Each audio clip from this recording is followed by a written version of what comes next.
Oi pessoal, eu me chamo Emanuel e esse é o canal do Sebo Velho. Recentemente eu consegui recuperar o acesso a essa conta, então eu vou voltar com os vídeos aqui no YouTube.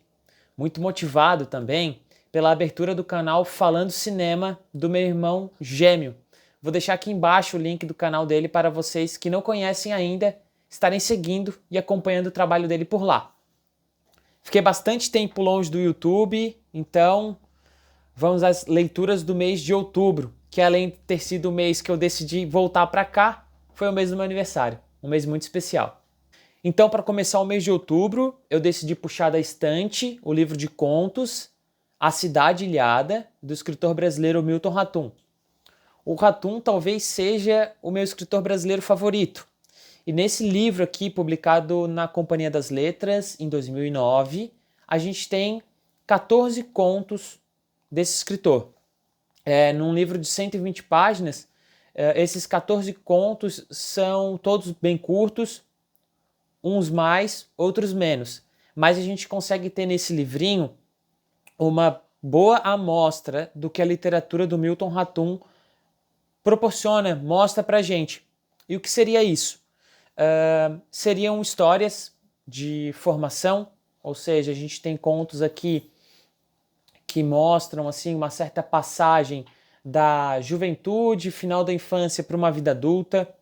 A gente tem aqui o tema dos imigrantes e da imigração, dessas pessoas que saem da sua terra natal e vão para uma outra terra, deixando um tanto de coisas, trazendo consigo um tanto de outras, né? Nesse processo de desterritorialização e territorialização novamente, algo que o Milton Ratum traz muito da sua história familiar. Ele é filho de imigrantes libaneses que saíram do Líbano para Manaus, que é a terra natal do Milton Ratum. Além disso, algo que me atrai muito na literatura do Ratum é o que eu costumo dizer que ele escreve com saudade. O Ratum escreve com saudade principalmente de Manaus, dessa cidade natal dele, que ele viveu aproximadamente até os 14 ou 15 anos de idade, e depois ele deixou ela para estudar, retornando posteriormente já mais velho, e encontrando uma cidade completamente diferente, ou seja, uma Manaus que já não existe mais. Essa escrita com saudade que eu falo do Ratum me agrada bastante e me toca bastante. Em todos os livros dele que eu já tive oportunidade de ler, é como se ele escrevesse sobre essa terra que é a infância, que todos nós passamos e que, embora a gente consiga, de certa maneira, retornar aos poucos para ela, seja visitando o bairro onde a gente nasceu, ou o país onde a gente nasceu, ou a cidade onde a gente nasceu, a gente sempre vai encontrar essa terra que a gente habitou na infância, meio que em ruínas, em escombros, que a todo momento nos lembram de que, exatamente, para aquela terra a gente não consegue mais voltar. Uma outra coisa que eu gostaria de pontuar sobre esse livro é destacar 3 contos. Costumo fazer isso quando indico o livro de contos para vocês. Então vou destacar aqui o primeiro, que é o Varandas da Eva, que conta aí a história da passagem da adolescência para a vida adulta de um rapaz, mostrando a primeira visita dele através de um tio em um bordel. Outro conto que eu gosto bastante é Um Oriental na Vastidão, conta a história aí de um diplomata japonês visitando Manaus em um determinado momento da vida dele e depois o desdobramento dessa história. E um outro que eu gosto muito também é Dois Poetas da Província, conta a história aí de um professor de francês em Manaus e o seu aluno, e esse aluno indo para a França e um pouquinho da relação entre esses dois, né? O professor e o aluno, ou seja, uma relação meio mestre e aprendiz. Bem interessante. Recomendo então para quem quer conhecer o Milton Ratum e não quer pegar um romance dele. Embora, na minha opinião, não seja o melhor caminho. Eu indicaria que se alguém quer conhecer esse excelente escritor brasileiro, vá direto aos seus romances, super acessíveis por aí. Dando seguimento às minhas leituras de outubro, talvez no primeiro domingo do mês, eu separei a minha tarde para finalmente tirar da estante o Esperando Godot, do Samuel Beckett. Esse livro eu devo ter comprado em algum sebo online, porque é Essa edição que eu tenho aqui é da Kozak Naif e tem a tradução aqui do Fábio de Souza Andrade. Então já estava bastante tempo na minha estante e, enfim, só em outubro agora eu peguei para ler. Quem recomendou para mim pela primeira vez o Esperando Godot foi um amigo meu, o Guga, Gustavo José. Há um tempo atrás ele acompanhava aqui o canal, nunca mais encontrei ele nas redes sociais, então se ele estiver vendo esse vídeo, um abraço, Guga. Finalmente eu li o Esperando Godot. Bom, eu estou falando de um clássico da literatura contemporânea, um clássico da literatura do pós-guerra, escrito por um escritor irlandês que já tinha um trabalho como romancista, então ele já escrevia prosa, já tinha aí 3 romances, se eu não me engano, e o Esperando Godot é a primeira ida dele ao teatro. Então é a primeira peça que ele escreve, se eu não me engano, e parece que ele revoluciona o teatro, né, a dramaturgia moderna, com essa obra aqui. Vai contar a história de 2 caras, o Vladimir e o Stragon, que estão numa espécie de região deserta, onde não tem nada a não ser uma árvore, e eles estão ali esperando o Godot. Godot é um personagem, mencionado pelos 2, que pede para que eles o aguardem ali, porque ele está chegando, ele vai ao encontro dessas 2 figuras. Né? Acontece que eles vão esperando o Godot durante a obra, vão tendo uma série de diálogos, vai ter o aparecimento de outros 2 personagens, um escravo e o seu senhor, e depois a aparição de um menino amando do Godot. Mas o Godot nunca aparece. Esse livro, trata-se de uma peça de teatro, então as descrições são bem poucas, mas os diálogos também. Os diálogos são precisos, tem um certo esvaziamento da linguagem aqui, bem interessante de se observar. Ele é um livro que dá conta de ser muito engraçado em alguns momentos e bem reflexivo em alguns outros.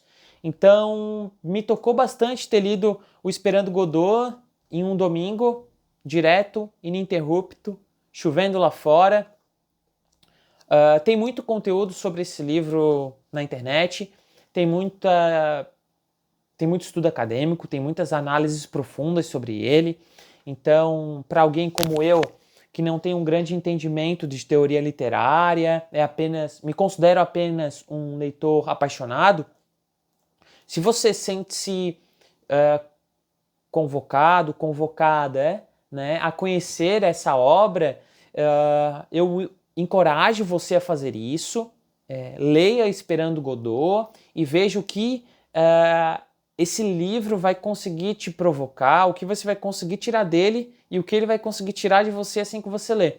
Porque para mim foi uma leitura muito boa, uma leitura que me provocou realmente bastante reflexão, bastante risada também, bem divertido, me deu muita vontade de ler mais coisas do Beckett. Mas enfim, para sair um pouco de abstrações, o pessoal vai relacionar muito esse livro aqui, a espera pelo Godot, que nunca vem, né? A espera por algo que nunca chega, a um pouco do espírito da época europeu, ali depois da Segunda Guerra Mundial, aonde o homem entrou em contato com o que o humano pode fazer de mais cruel com o seu semelhante, né? E também um pouco do espírito da época, do que vai acontecer, o que nos espera depois dessa catástrofe que foi a Segunda Guerra Mundial. Será que vem mais guerra por aí? Será que vem a mudança? Acredito que esse livro também reflete um pouco esse espírito da época, certo? A minha terceira leitura do mês de outubro foi o premiadíssimo O Filho Eterno, do escritor brasileiro Cristóvão Teza. Dá para ver aqui nessa capinha que eu tenho a quantidade de prêmios que ele recebeu, o quanto esse livro foi celebrado no Brasil e fora dele também. Foi publicado em 2008, eu tenho aqui uma edição da Record. Não, foi publicado em 2007. Eu tenho aqui uma edição da Record. O Cristóvão Teza é um escritor que nasceu em Santa Catarina, nasceu em Lages, mas muito cedo ele foi para Curitiba e lá ele cresceu, lá ele passou a sua juventude, lá ele passou a sua grande formação, assim, né? E até onde eu sei, o Cristóvão Teza, ele já era um escritor antes do Filho Eterno, já tinha publicado alguns livros, se eu não me engano, um que foi celebrado, chamado O Professor, chamou a atenção aí do pessoal da crítica, etc e tal, fugiu um pouco da curva dos lançamentos que ele tinha conseguido escrever até então. Aí ele estava se ocupando como professor, né, de literatura, de letras, e ele decide então escrever O Filho Eterno. E sobre o que trata-se esse livro? Trata-se sobre um homem que aos 28 anos torna-se pai, e pai de uma criança com síndrome de Down, em meados dos anos 80, 70, onde nem essa nomenclatura era conhecida, né? O pessoal chamava as crianças com síndrome de Down, as pessoas que tinham essa condição, de mongoloides, inclusive o próprio protagonista desse livro, o pai. O que é muito interessante em O Filho Eterno é que trata-se aqui de um romance semi-autobiográfico. O primeiro filho do Cristóvão Tesa tem síndrome de Down, né, o Felipe, e nesse livro aqui o Cristóvão Tesa vai se haver com esse tema. Ele vai contar em terceira pessoa, né, ou seja, ele vai se colocar como um narrador de um homem que passa por essas experiências. Ele vai então assim esmiuçar, revelar para as pessoas tudo que passou pela cabeça dele, como foi receber a notícia de que o filho dele teria essas condições médicas, como foi difícil o processo de aceitação disso, né? O quanto ele teve preconceito, o quanto ele negou esse filho de certa forma, o quanto ele teve pensamentos de querer voltar atrás, pensamentos de achar que a vida dele estaria arruinada para sempre com a chegada desse filho. Ao se colocar como narrador em terceira pessoa da sua própria história, o Cristóvão Tesa consegue, de uma maneira muito verossímil, muito poderosa, e aqui poderosa no sentido emocional, no sentido lírica da escrita, no sentido humano, ele consegue, de uma maneira muito poderosa, contar essa história pra gente, contar essa experiência pro leitor. Ao mesmo tempo que ele conta a história desse pai, que é ele, criando esse filho, lidando com todos os atravessamentos sociais, com todas as dificuldades que foi cuidar desse filho numa época de desinformação e uma época onde tudo era mais difícil de se acessar. Ele também vai investigando o que fez ele receber a notícia de que o filho dele teria síndrome de Down e ele sentiu o que ele sentiu. Então, ao mesmo tempo que a gente acompanha a linha principal da história desse homem de 28 anos construindo a relação com o filho, tem uma segunda linha narrativa, que é o passado desse pai, que é o Cristóvão Tesa, lá com seus 15, 16 anos, numa espécie de formação iniciática da vida adulta, ele participando ali de uma companhia de teatro, ele um pouco mais velho indo para a Europa trabalhar, na Alemanha, em Portugal, ele ali já dentro do mundo da literatura, dentro do mundo de um projeto de escritor que ele queria ser. Então a gente fica em contraste, né? Esse humanista que estava em formação, ter se tornado aquele homem meio cruel, meio amargo com o próprio filho. E esse processo de investigação, o Cristóvão Tesa faz aberto ao seu leitor, né? Chegando em respostas ou não, acho que só o Cristóvão Tesa saberia nos dizer. Mas acontece que o livro vai se encaminhando para um final aonde a gente encontra aí um personagem que conseguiu, à sua maneira, passar por um processo de aceitação e construir uma relação muito bonita com o seu filho, uma relação realmente de amor. Acredito que um dos pontos altos desse livro é justamente mostrar isso, sem ser piegas e sem ser romântico, o quanto certas relações elas vão se construindo. Elas, às vezes, muito rápido, às vezes, ao bater os olhos, às vezes não. Então, acredito que o Cristóvão Tesa, ele é muito corajoso, honesto em contar essa história da sua vida privada da forma como ele fez aqui. Muito bom. Então, recomendo muitíssimo. Cristóvão Teza é um escritor que vai ficar na estante e eu quero ter mais coisas dele por aqui. A quarta leitura do mês de outubro foi esse livro aqui, A Irmã Menor, um retrato de Silvina Ocampo, escrito pela escritora argentina Mariana Enríquez. Esse daqui foi lançado pela editora Relicário, com a tradução da Mariana Sanches, e compõe a coleção Nosotras, da editora. Quem é Silvina Ocampo? Silvina Ocampo é uma escritora argentina que viveu na época do Borges, foi uma das melhores amigas do Borges e foi esposa do Bioy Casares, o melhor amigo do Borges. A Silvina Ocampo, então, ela começa a escrever junto com esses dois gigantes da literatura argentina e começa a publicar os seus contos, os seus poemas contemporaneamente a eles. Silvina Ocampo é uma figura interessantíssima na literatura latino-americana porque ela é vista como uma figura estranha, como uma figura que viveu sempre à margem desses grandes dois nomes, sempre foi vista como uma figura excêntrica. E nesse livro aqui, a Mariana Enríquez vai nos contar, com uma prosa incrível, com um jeito de escrever meio jornalístico de primeira, ela vai nos contar a vida dessa mulher, quem foi Silvina Ocampo, desde a sua infância até a sua morte. A Mariana Enríquez, então, vai usar muito o acervo bibliográfico, muito acervo de audiovisual já produzido sobre a Silvina Ocampo e também muita entrevista oral com figuras que conviveram com a Silvina enquanto ela estava viva.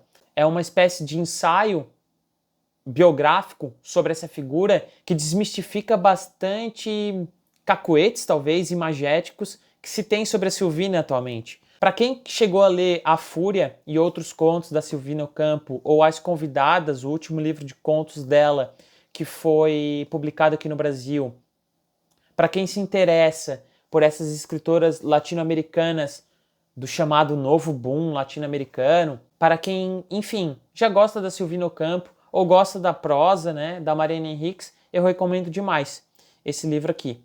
Eu, como sou suspeita a falar, gosto muito da Mariana Enríquez, já li a Silvina Ocampo e adorei os contos dela, então não podia deixar de conferir esse livrinho aqui.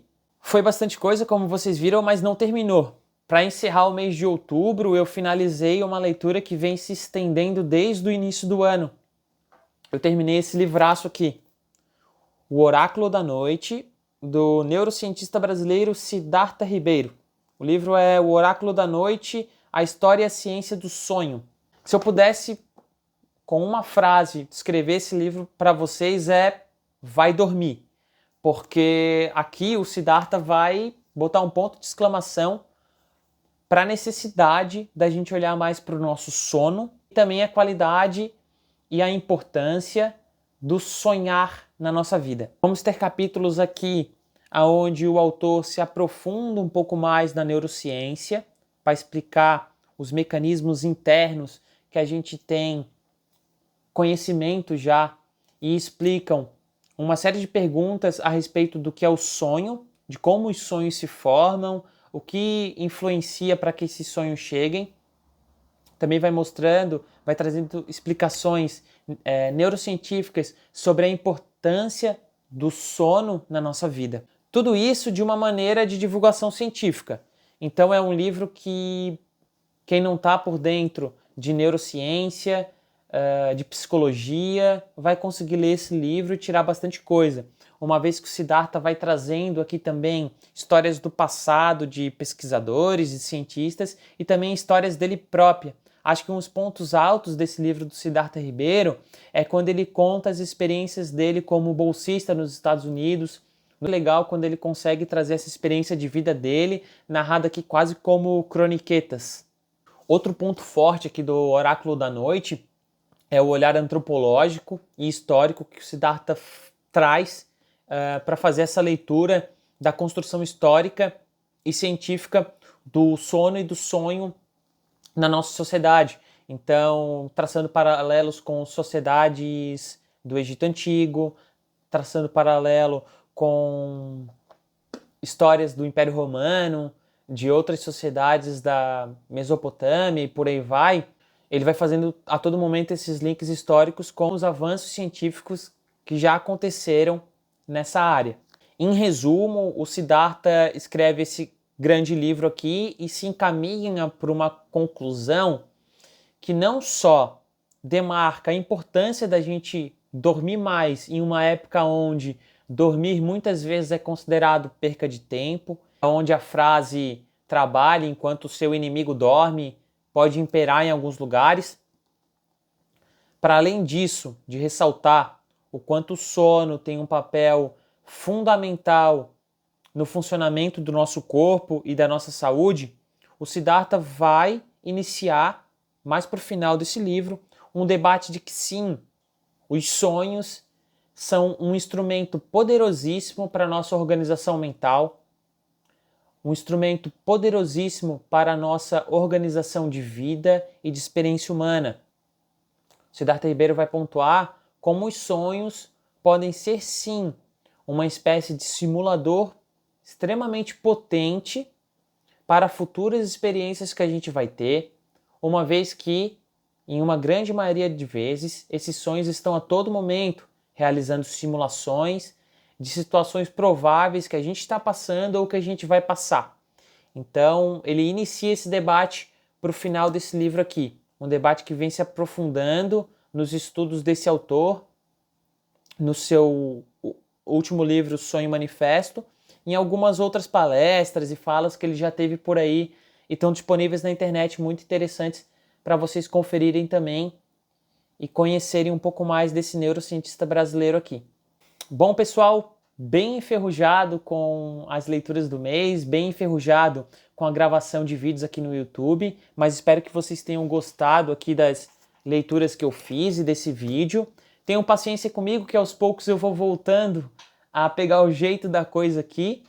E no mais, deixa o seu like, deixa um comentário aí me falando se algum dos livros aqui te despertou interesse e também o que você leu nesse mês de outubro.